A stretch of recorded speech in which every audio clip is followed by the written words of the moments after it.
We've been asking the same question for over 30 years. Why aren't we doing more about climate change? The wildfires keep getting worse, storms are stronger, coastal cities are flooding, and the planet just keeps heating up.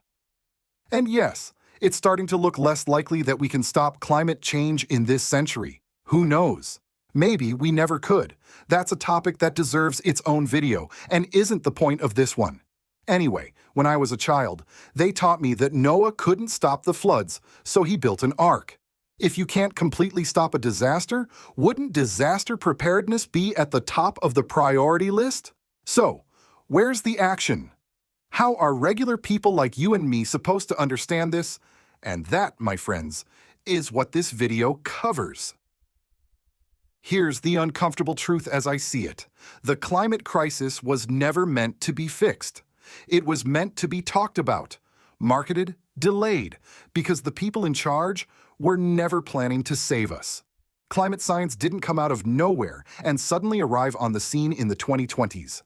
By the 1950s, scientists working for oil companies already knew that burning fossil fuels was warming the planet.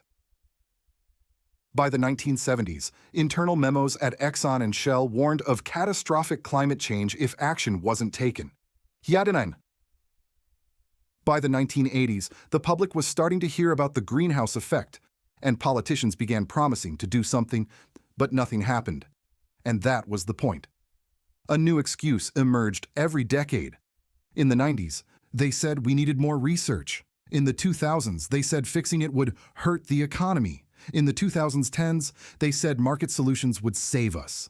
In the 2020s, they said it's your fault for not recycling enough. Meanwhile, fossil fuel companies were lobbying behind the scenes, spending billions to block legislation and promote denial.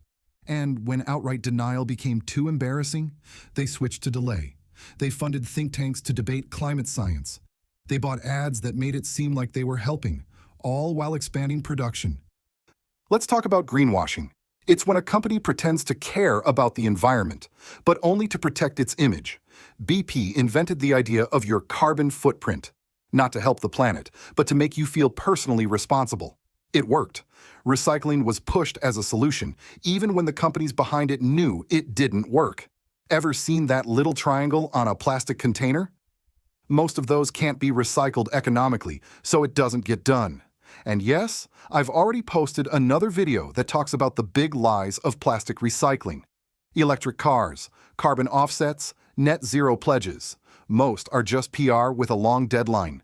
If we're supposed to drive electric cars, where are the public chargers? I don't anybody in charge really thought any of these measures would solve climate change. It's to appear like we're doing something. Let's be honest. Fossil fuels still make a lot of people very rich. Oil companies, banks that fund pipelines, politicians who get campaign checks, tech companies that run on energy-hungry servers, nations whose economies depend on coal or gas exports. Fixing climate change requires cutting into the profits of powerful industries, and that's not something they're willing to do.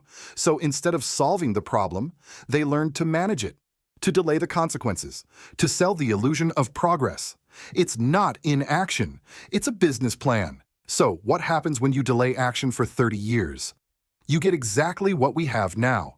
Stronger hurricanes, megadroughts, flooded coastlines, food and water shortages, wildfire smoke choking entire cities, climate refugees with nowhere to go. And remember, this is with 1.2 degrees Celsius of warming. We're on track for 2.5 or even 3 degrees. The longer we wait, the harder it gets. But waiting is the only thing we've really done. You might be thinking, okay, but surely they'll act now, right? It's bad and getting worse. Maybe. But ask yourself this. Are they acting to fix the climate? Or are they acting to protect themselves? Because while the world burns, you'll notice something. Billionaires are buying bunkers in New Zealand. Private companies are planning luxury survival compounds. Nations are investing in AI surveillance for climate migrants. Tech firms are promising climate control for the rich. It's not that they're doing nothing. It's that they're building a lifeboat, and you're probably not invited. But that's the next video. You're invited to subscribe and watch for part 2 of this series, coming very soon. So, if the crisis was never meant to be fixed, does that mean it's hopeless? Number. It means we need to stop waiting for them to fix it. We have to face the truth and decide what kind of future we're willing to fight for. That might mean building local resilience, demanding accountability, supporting real climate policy, not just pledges, and finding others who are ready to act, while there's still time. The worst part of the lie wasn't that they failed. It's that they made us believe we couldn't do anything. But we still can, even if the people in charge were never planning to. This is part 1 of a 2-part series.